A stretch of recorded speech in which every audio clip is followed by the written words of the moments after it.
What's up, everyone, and welcome back to the Oak Tree Football channel. Every season, one thing a lot of football fans do is rank some players, so today that's what I decided to do.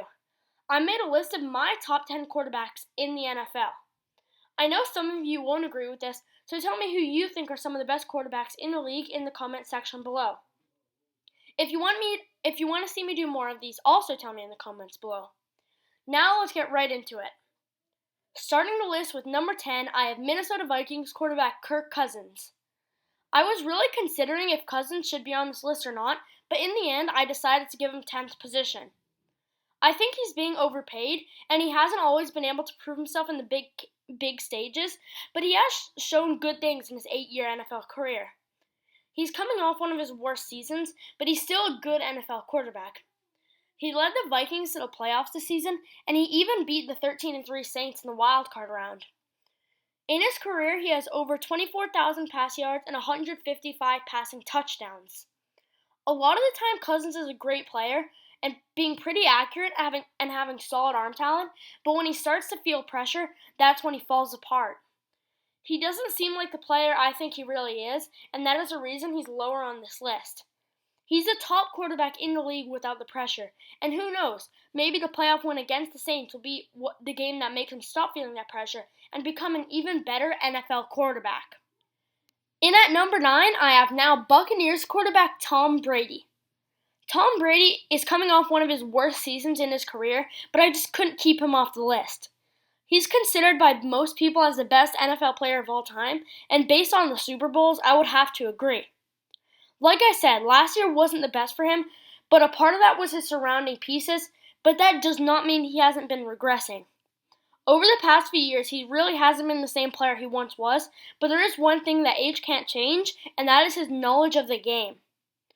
He has some of the best football IQ of all NFL players and is one of the smartest NFL players of all time. He's very good in the pre-snap, and I wouldn't be surprised if he bounces back in the 2020 season now that he has a better receiving core. I could also see him having a poor season because quarterbacks in their first seasons with head coach Bruce Arians usually don't have the best year. In Carson Palmer's first season with him, Palmer threw a career-high 22 interceptions. In Jameis Winston's first season with Arians, he threw 30 interceptions. Brady could do the same, but maybe his knowledge of the game will keep that from happening. No matter what, though, I still believe Brady is one of the best quarterbacks in the NFL. Continuing down the list, I have Ryan Tannehill at number 8. Most people thought of Derrick Henry as the player who led the Titans to the AFC Championship game this season, but Ryan Tannehill was also a big part of it. He led the NFL in pass rating and went 7-3 in the regular season. He won Comeback Player of the Year, and in this year's offseason, he signed a big contract extension with the Titans. A lot of people don't think he's a good player because of his time with the poorly coached Dolphins, but the move to the Titans looks great to him so far. He can be a top quarterback for them and maybe even take the Titans to the Super Bowl. Coming in at number 7, I have Packers quarterback Aaron Rodgers. Aaron Rodgers has definitely been falling off in the past few seasons since his 2017 injury, but I still believe he's one of the best quarterbacks in the NFL. I'm not sure if we'll ever see him fully return to his old form and play like he used to years ago. No matter what, though, I still think he is one of the best quarterbacks in the league. Next up at number 6 is Philadelphia Eagles quarterback Carson Wentz. Carson Wentz had a really tough 2019 season because basically the whole offense was injured, but even with some of the lesser-known players, Wentz was still able to put up good numbers. He was able to lead the Eagles to the playoffs and became the first quarterback in history to throw over 20 touchdowns and less than 8 interceptions in 3 straight seasons. This season, Carson Wentz was the only quarterback to throw a touchdown in every single game, and in his career, he has only thrown 35 interceptions on 2,055 attempts. For quarterbacks that have thrown over 1,500 passes, that is the second best interception ratio in NFL history. Wentz is a player who elevates his team and makes them play better than you think they might should. Of course, the problem with Wentz is his injuries, but if he doesn't get injured this season and the same with the rest of his team, I think the Eagles could be a top contender in the NFC. Heading into the top 5, I have 41-year-old quarterback Drew Brees. Just like Rodgers and Brady, Brees has been falling off in the past years, but he is still putting up some great numbers even at the age of 41. He's the most accurate quarterback in the history of the NFL. Brees doesn't have the greatest arm talent anymore, and I expect the Saints to go for a lot of shorter passes this season, and it would help that the Saints have one of the best receiving corps in the NFL. The signing of Emmanuel Sanders is really good because it takes all the pressure off Michael Thomas, and he can replace Ted Ginn, who was speedy, just not the best hands. Just like Brady, Brees is a very smart football player and is great in the pre-snap. I really do think if Brees had a better secondary, the Saints would have won another Super Bowl at this point, and I wouldn't be surprised if the Saints are one of the best teams in the NFL this year. At number 4, I have Texans quarterback Deshaun Watson.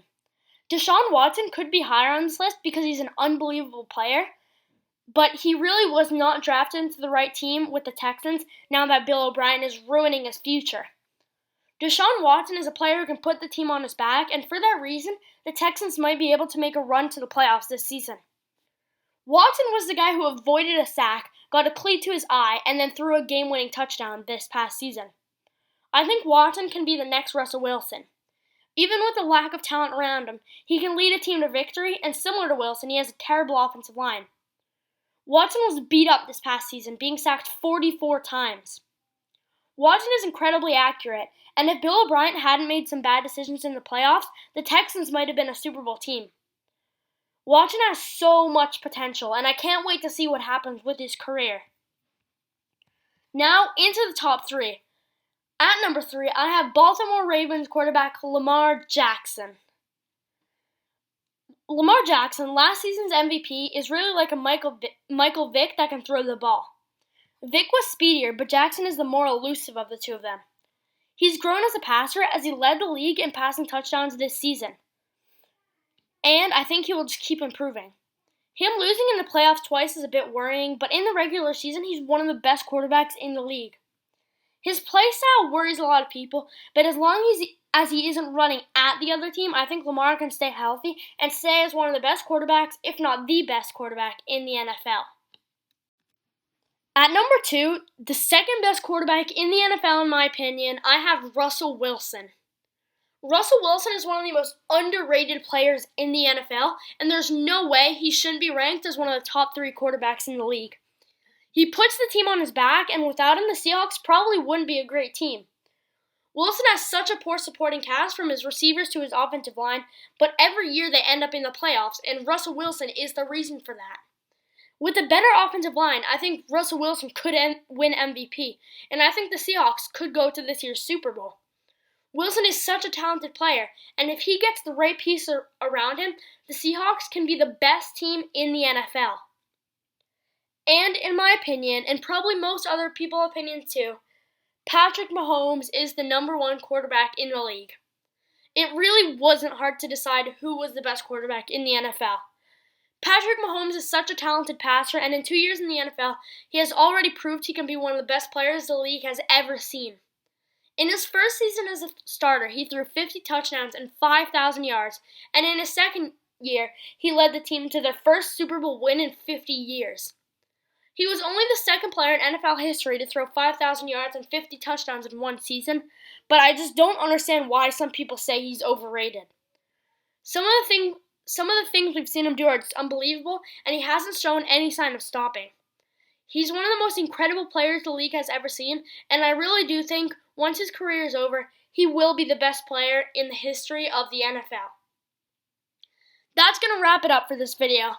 If you enjoyed, don't forget to leave a like, and if you're new here, please subscribe. Tell me in the comments below who you think is the best quarterback in the NFL. Thank you for watching, and I'll see you all next time.